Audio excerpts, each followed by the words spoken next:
Thank you, Shopify, for supporting Future Hindsight. Shopify is a platform designed for anyone to sell anywhere, giving entrepreneurs like myself the resources once reserved for big business. Sign up for a $1 per month trial period at shopify.com/hopeful, all lowercase. Welcome to Future Hindsight, a podcast on a mission to spark civic action.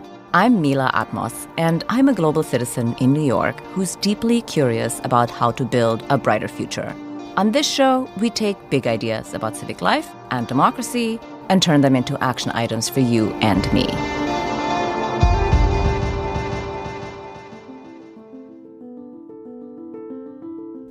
It's 2024, and the future of America is in your hands. Democracy is not a spectator sport. So we are here to bring you conversations that cut through the confusion around today's most important civic issues and share clear, actionable ways for us to make impact. After all, tomorrow starts today. We've heard a lot about Project 2025 and its vision for a conservative administration in the White House. But I'm going to bet that most of us have not actually bothered to Google it, let alone read through it. As we're getting closer and closer to the election, we really should know what it is and what it would mean for American democracy if the Republican candidate were elected. To really do a deep dive on Project 2025, we are joined by Matt Cohen. He's a senior staff writer covering elections, voting rights, and threats to democracy at Democracy Docket, the leading digital news platform dedicated to information, analysis, and opinion about voting rights and elections in the courts. Prior to this, Matt covered far-right extremism, dark money, and state and local elections as an investigative reporter at the American Independent and at Mother Jones. Welcome, Matt. Thank you for joining us. Thanks for having me, Mila. I really appreciate you having me on.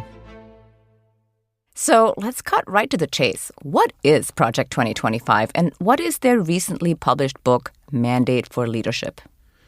It's interesting because it's not really a new thing. The Mandate for Leadership is this document that the Heritage Foundation puts out ahead of every sort of presidential election, or maybe not every single presidential election, but before a consequential one. And it basically outlines policy recommendations should the Republican candidate win the election. And Project 2025 is just the latest version of this Mandate for Leadership.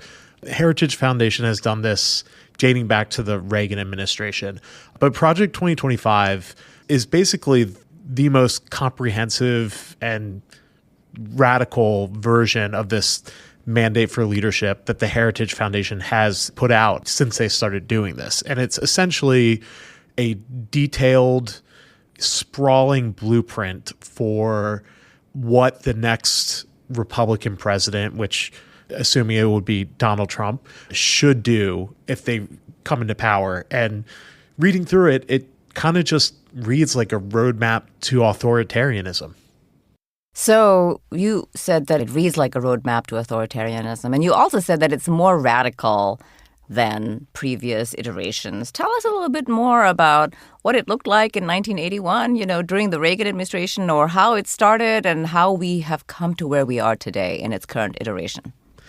I haven't read some of the earlier versions as much as I've read this latest one, but from what I've kind of read about it and what I know is that it's sort of read as a pragmatic policy guide for the Republican administration. It kind of highlights different conservative values that the president should make a priority in their administration, which dates back to the Reagan administration, cutting back on social services, welfare, things like that, fiscally conservative policy recommendations, but also social ones like not allowing gay marriage and less rights for women and minorities. But Project 2025, the way that it differs from these previous iterations is that it just goes so much further. A lot of the previous ones, they kind of spell out how to work with Democrats to kind of accomplish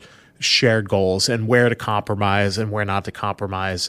Project 2025 doesn't do that. There's no compromise. This is basically the America that we, the conservative movement that helped elect Donald Trump or whoever the next conservative president is. And this is what we expect from that administration. That's a good way to put it. So tell us a little bit more about who is the Heritage Foundation? Because I think a lot of people don't know that. I mean, I know that they, of course, have been a conservative think tank, but how do they fit in to the conservative landscape?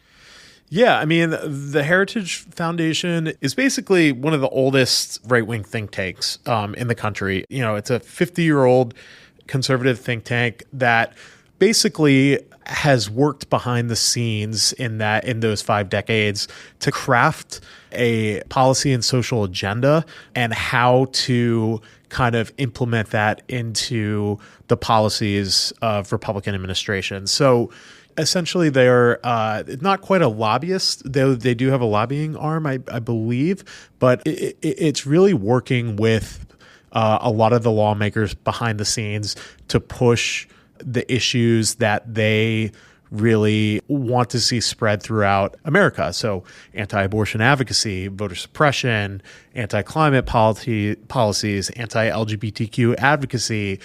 They're basically one of the biggest groups that are trying to implement a lot of these policies that really make life harder for a lot of Americans. Let's talk about some of those policies, given that they've been around for 50 years and that this mandate for leadership has been around since the Reagan administration. What are the policies that have really affected the way that we practice democracy in America?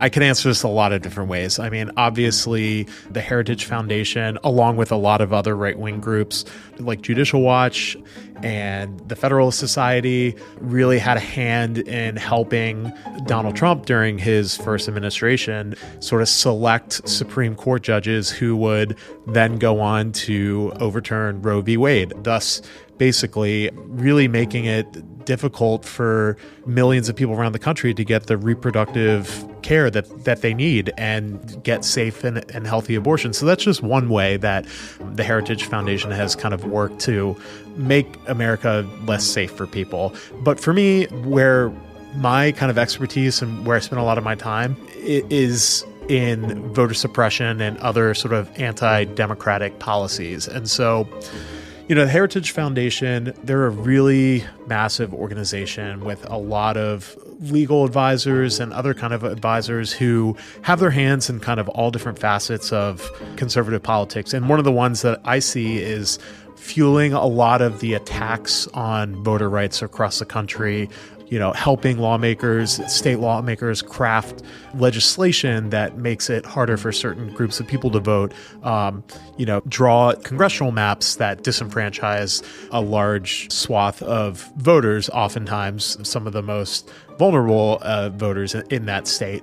So that's kind of in my corner of the world where I see how the Heritage Foundation's influence really kind of affects people on every level. Right. Well, your beat is voting rights and elections, and I know that you have been steadily reporting on voter suppression tactics in states across the country leading up to this very election, right? Mm-hmm. Some states are busy right now, in this very moment, trying to disenfranchise voters.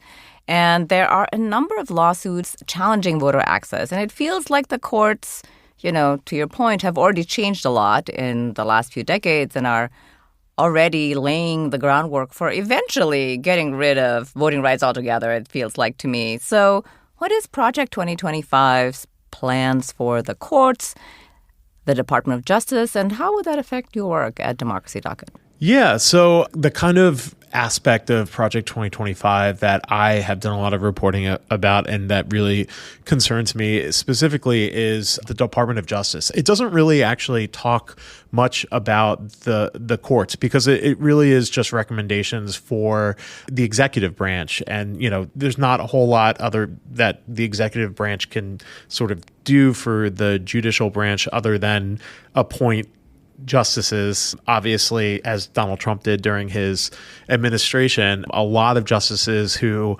were kind of vetted by groups like the Federalist Society who would push a conservative agenda. But back to 2025, the thing that, really alarms me is this whole chapter about the Department of Justice. And that chapter was written by Gene Hamilton, who is a lawyer that served in the DOJ and DHS under Trump. And he was kind of best known as the chief architect of ending the Deferred Action for Childhood Arrivals, DACA policy. Also, just an aside, Trump has really tried to distance himself from Project 2025, saying he doesn't know what's in it, who wrote it. Hamilton's a great example of one of the many people that worked in the Trump administration who literally wrote chapters in this. So it's kind of funny to hear him really try to distance himself from this document that has his DNA all over it. But back to the DOJ, the biggest concern that Project 2025 really outlines about the DOJ, there's two sort of buckets. There's one policy proposal to completely reform the FBI. And it basically says that, the DOJ's litigation strategy within the FBI needs to be totally aligned with the next president's agenda. And it proposes to completely strip the DOJ's civil rights division, apart from protecting, civil rights for millions of Americans. All of the DOJ's voting rights litigation and enforcement of the Voting Rights Act, the National Voter Registration Act, is within the Civil Rights Division. So right off the bat, you have this recommendation to basically get rid of the litigation arm that is trying to enforce federal policies to ensure everyone who has the right to vote can vote. When I was reporting on this piece about the anti-democratic aspects of Project 2025, Skye Perryman, who's president and CEO of Democracy Forward, a nonprofit public policy think tank, she said that, this recommendation is basically turning the DOJ into a tool of the president as an enforcer of anti-democracy, anti-freedom, and anti-people agenda. Well, just as an aside, we did have Skye Perryman on the show, and we'll link in the show notes to our episode with her. So you're talking about the anti-democratic nature of Project 2025. What worries you the most when it comes to how it is weakening democracy in the U.S.? And you just mentioned they would no longer enforce the Voting Rights Act, which is already essentially toothless, but give us sort of if you are a layman and, we're in the democracy spaces, so we speak this language, but if you were talking to a layperson, how would you describe it? That's a great question. And it's something that I definitely struggle with in my work because, as you mentioned, we're sort of in the weeds in this. So every part of it seems alarming. But to kind of a layperson, the way that I would describe it is that from a democracy perspective and an elections perspective, it's going to make it easier for money to have a bigger influence on elections, and it's going to make it easier for disinformation and sort of foreign-backed AI threats, things like that, to influence elections. So to a layperson, those are the two things that I would say is the most concerning kind of anti-democratic aspects of it. So let me ask you this. What scares you the most? Because, again, you're in these spaces and you've read all 900 pages, right? Like most people are not going to do that. What jumps off the page to you that might not be noticed, even if somebody were to read it all? To be like, wait, here's a little off the beaten path info that people may not pick up on a casual reading. So that's a great question. And I have thought a lot about this. And the proposal in there that really kind of scares me, that kind of flies under the radar, is this proposal within the Department of Homeland Security to sort of get rid of or move CISA, the Cybersecurity and Infrastructure Agency. And it suggests moving it from DHS to the Department of Transportation. And wait, what? Yeah, exactly. And I don't really understand. I've read it. And I don't really understand why. It's this chapter about Department of Homeland Security written by Ken Cuccinelli, who another former Trump admin official. He was former Deputy Secretary of Homeland Security. For people who don't know, CISA is actually one of the most important agencies within DHS. It basically is the agency that protects federal and state elections from a host of various existential threats like foreign-backed disinformation and AI threats. They work with secretaries of state throughout the country to ensure that our elections are safe and secure. And over the years, secretaries of state, Democrats and Republicans, have praised CISA for the role that they play to protect our elections from these various threats. And so that's why it's so crazy to me that this recommendation is to move it from DHS to the Department of Transportation. And it's kind of unclear why. It doesn't really say why CISA should belong in the Department of Transportation as opposed to DHS. All it says about that is that for election security, CISA should help states and localities assess whether they have good cyber hygiene in their hardware and software in preparation for an election, but nothing more. And this was like something that jumped out at me. And I talked to Adav Nodi, who's the executive director of the Campaign Legal Center, that is a voting rights advocacy organization. And I was reading this part to him, and he like took a beat, and then he responded that that's absolutely bonkers. He said that, CISA is in the Department of Homeland Security because the whole premise of DHS is that it's supposed to be the central resource for the protection of the nation. So if CISA is not there, what is it doing then? Yeah, right. Yeah, what is it doing then? Well, all the conspiracy theories flood my mind in this moment about Trump being a foreign agent. But let's not go down there. There are a lot of things that conservatives still want to accomplish, hence Project 2025. And I know that with the impassioned discourse around it, people are remembering the chaotic years of the Trump administration in the White House. People don't think, actually, that he will accomplish anything much from the mandate for leadership. And then there are also the people who say, wait, this time around it'll be different. His administration will be much more effective and will be more successful in pursuing the mandate for leadership. But we can be sure some things will get done, right? Some things will get accomplished.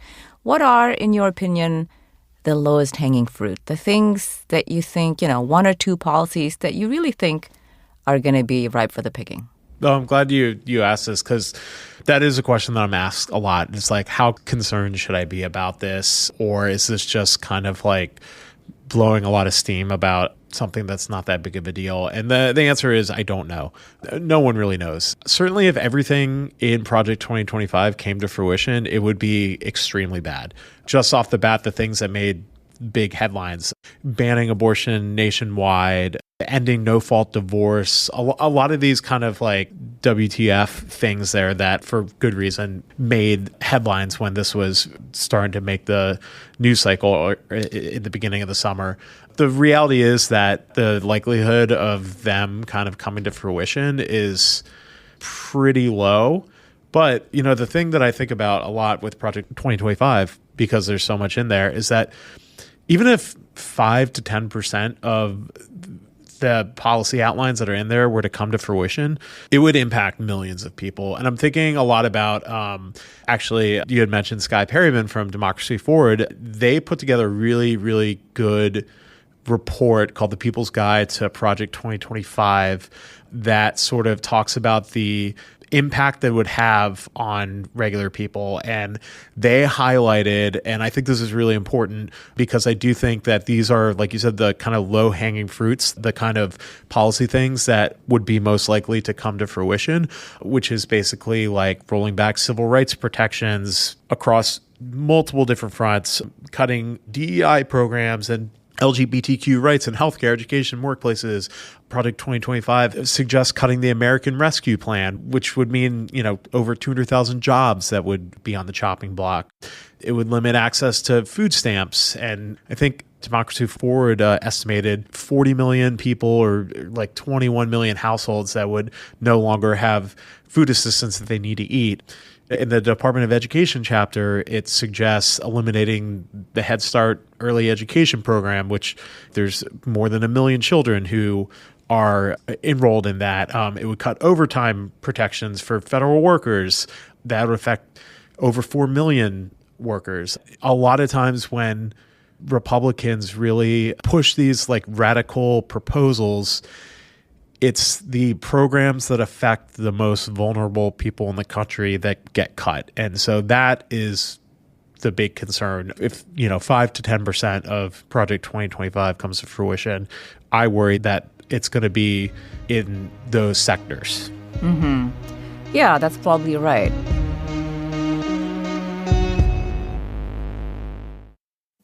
We'll be right back with Matt Cohen, so stay with us. And when we come back, we'll dig into what scares Matt the most about Project 2025, what he anticipates in terms of election certification, and this episode's Civic Spark, a small action that can help ignite big change. But first, we want to tell you about our sponsor, Shopify. When you think about businesses that are selling through the roof, like Aloe or Allbirds or Skims, you definitely think about a great product, a cool brand, and brilliant marketing. But an often overlooked secret is actually the businesses behind the business, making selling and for shoppers, buying simple. For millions of businesses, that business is Shopify. Nobody does selling better than Shopify. It's the home of the #1 checkout on the planet. And the not-so-secret secret, Shop Pay, which boosts conversions up to 50%. That means way less carts going abandoned and way more sales going cha-ching. So, if you're into growing your business, your commerce platform better be ready to sell wherever your customers are scrolling or strolling, on the web, in your store, in their feed, and everywhere in between. Businesses that sell more sell on Shopify. Shopify gives you everything you need to take control and take your business to the next level, no matter how big you want to grow. And that's what I love about Shopify. Upgrade your business and get the same checkout that Allbirds uses. Sign up for your $1 per month trial period at shopify.com/hopeful, all lowercase. Go to shopify.com/hopeful to upgrade your selling today. Shopify.com/hopeful. I'm sure I don't need to be the one to tell you, but just in case, we're less than a month out from the election. So let's make sure we're extra picky about what and who we're paying attention to. That's why I'm excited to share about The Daily Show Ears Edition. Want more updates on the 2024 presidential election? Of course you do. Jon Stewart and The Daily Show news team are finding the humor in all things election on The Daily Show Ears Edition podcast. Oh my God, so much! So much has happened. It's been a week or a decade. Keep up with the latest interviews with political experts and best of moments from the campaign trail. There's plenty of material we're working with. For most politicians or anyone else on earth, that would have been a low point of the interview. But because it's Donald Trump, it somehow got worse. The Daily Show Ears Edition is available wherever you get your podcasts. And now, let's return to my conversation with Matt Cohen.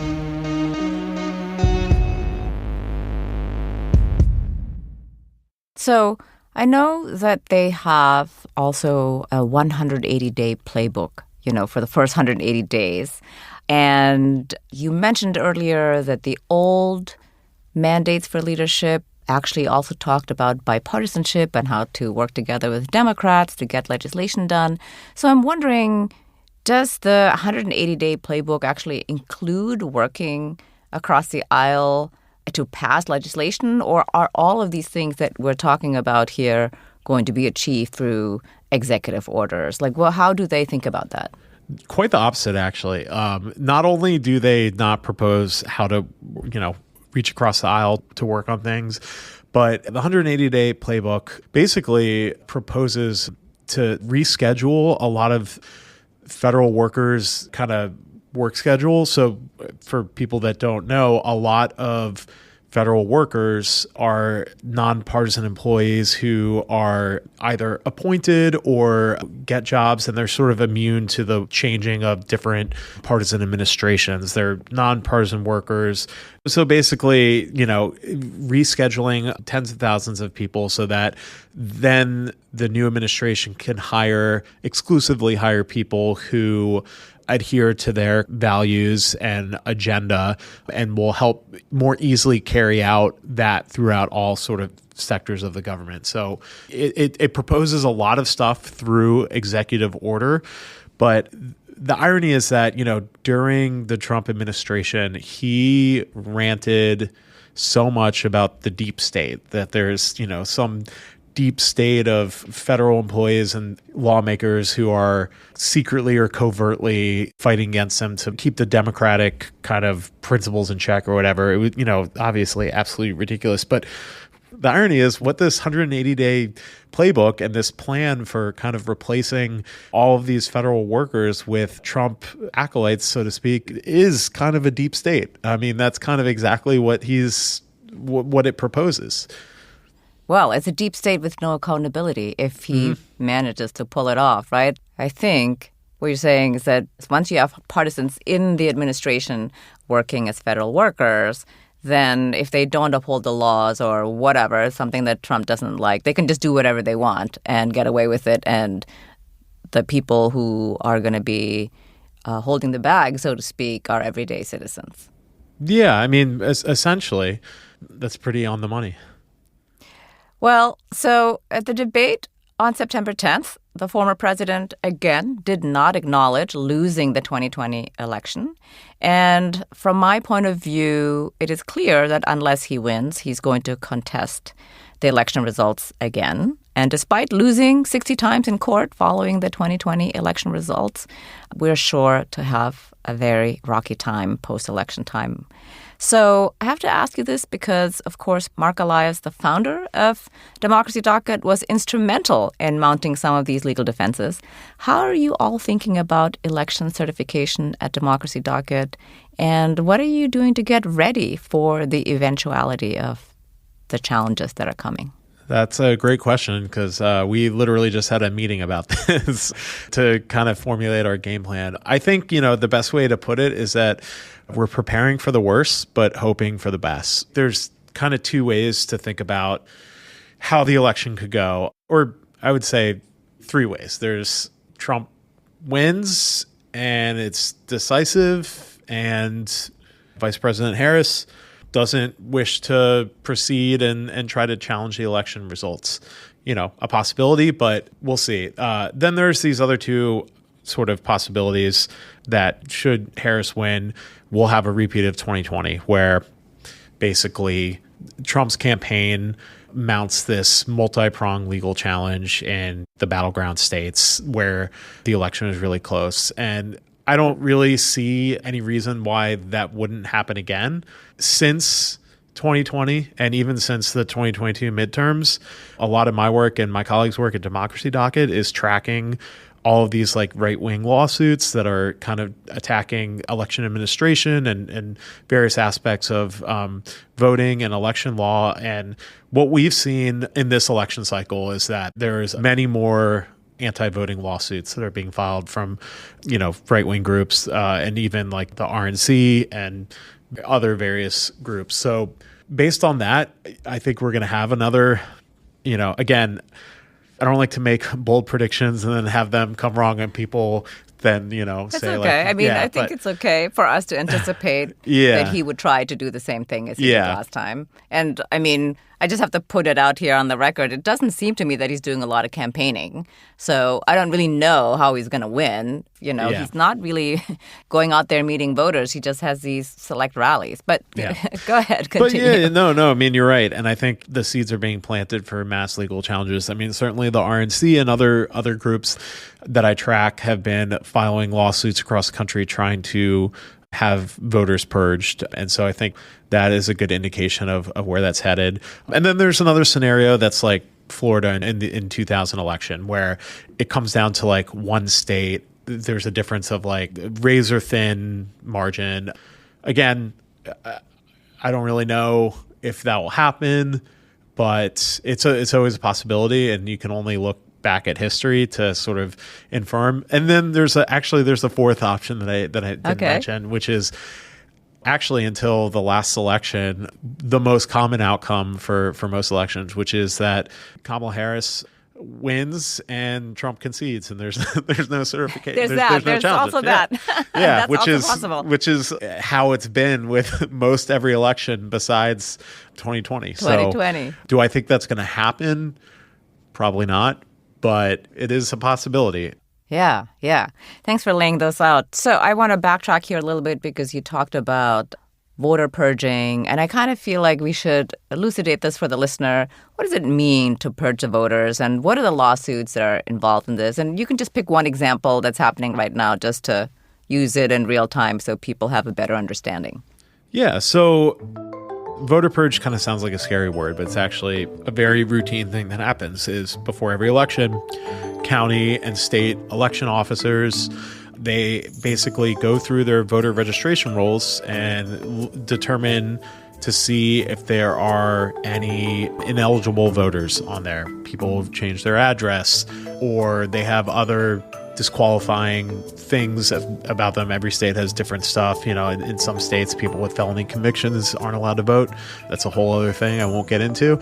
But basically, every county and state goes through their voter registration rolls just to clean them up, so to speak, to make sure that ineligible voters aren't still registered. And so what's happening now is in Arizona, I would say this is like the best example.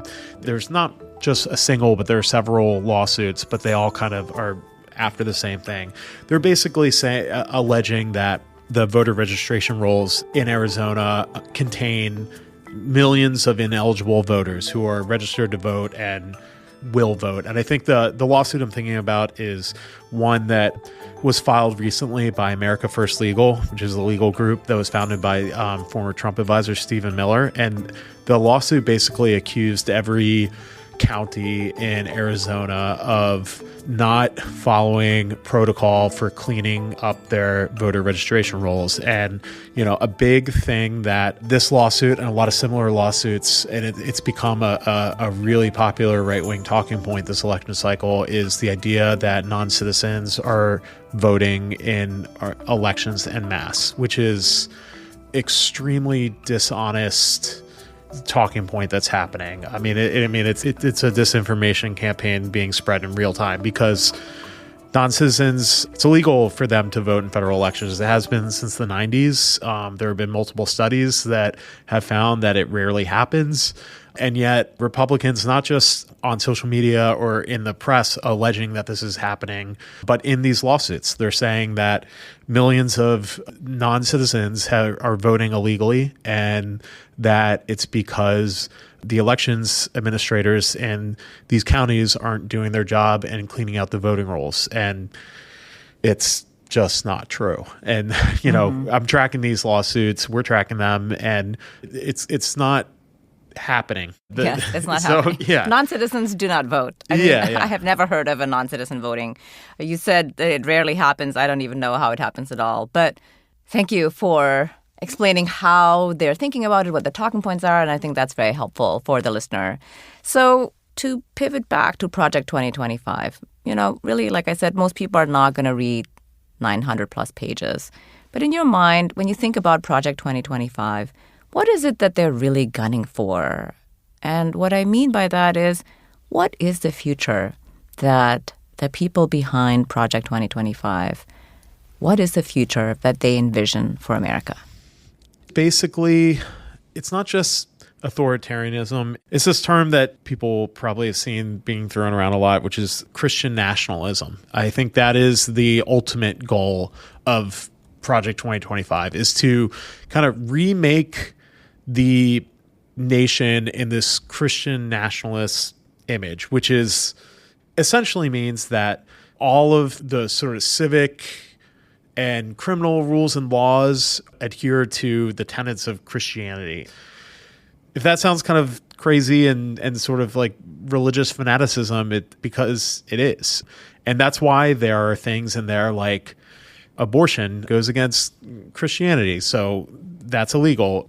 You can't get divorced. A wild thing in this day and age, but it is anti-Christian. And so I think that's the best sort of framework to view Project 2025. And anytime you hear things about it or you're kind of trying to understand why it's suggesting this or that, it's because of that.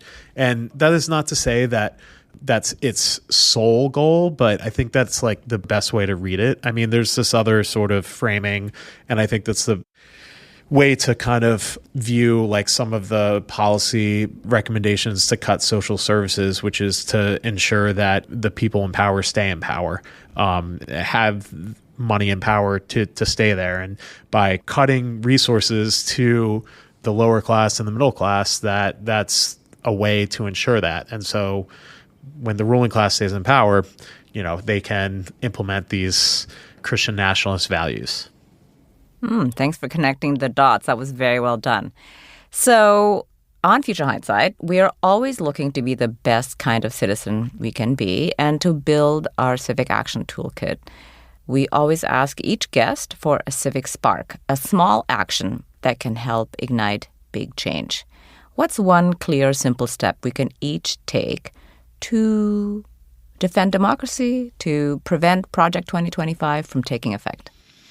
It's a great question. And it's something that like a lot of my friends, really despair about when it comes to elections. And I always tell them the same thing. And it's that there is so much power in community-based organizing and mutual aid. When we talk about a lot of these broad, big picture policies like in Project 2025, and it often makes us feel so powerless. What can we do as an individual to stop Project 2025? It seems extremely daunting. And I always look to and tell people, you don't have to look at the big picture. Look what's going on around you. In DC, where I live, there is a really powerful mutual aid movement that I've been involved in and I have friends do. And what that means basically is just helping the people in your immediate community who need help. And that translates, in my experience, to kind of buying groceries or delivering groceries for differently abled and elderly people who can't do it themselves, helping to do clothes drives, whatever is going on in your community. And I guarantee you that anyone listening to this, there's a mutual aid group, probably multiple in your community, who are always looking for volunteers. And, those needs will sort of depend on that area. My parents are really involved in one. They live in Delaware, and they're involved in a mutual aid program that helps supply clothes for underprivileged kids who are going to school and don't have like the clothes they need to stay warm in the winter. And, that first day of school, you want to have fresh threads. And so groups like that. And that's kind of what I tell people is the best way to get involved. Yeah, good advice. Good advice to take action on a local level. So as we're rounding out our conversation here today, looking into the future, what makes you hopeful? I think the thing that really makes me hopeful is that I really am seeing this movement, and I think this podcast is a great example of it, of people who are just becoming more civically engaged, more than I've ever seen before. I mean, we're talking about Project 2025, this massive 900-page thing that before Trump, I don't think people would really care that much about, but people do, because they're learning more about how the kind of forces behind the scenes of politics kind of influences policies that impact us. And I think that's the thing that really makes me hopeful, is that people seem more engaged than I've ever seen in my lifetime before in elections and politics. And I think we're in a kind of new era where more people are going to keep getting involved. Yeah, I hope you're right. I hope that this is indeed a new era where more people are going to get involved. For sure, it's a good state of being that people are interested in paying attention. Thank you very much, Matt, for joining me on Future Hindsight. It was really a pleasure to have you on the show. Thank you so much for having me. This was a great conversation. Matt Cohen is a senior staff writer covering elections, voting rights, and threats to democracy at Democracy Docket.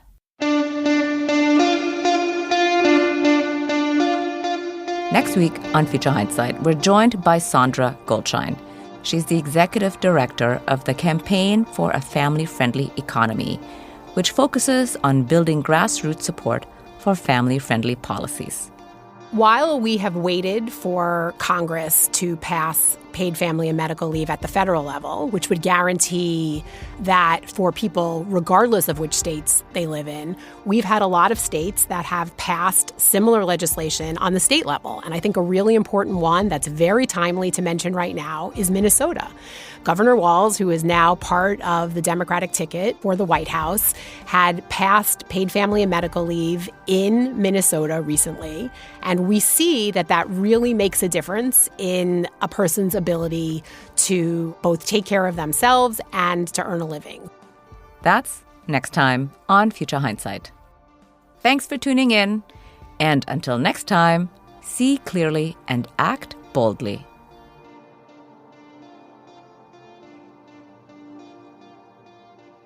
And before I go, first of all, thanks so much for listening.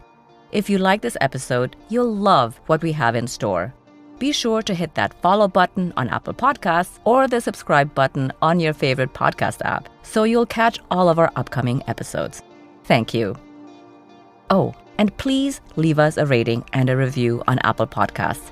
It seems like a small thing, but it can make a huge difference for an independent show like ours. It's the main way other people can find out about the show. We really appreciate your help. Thank you. This episode was produced by Zach Travis and me.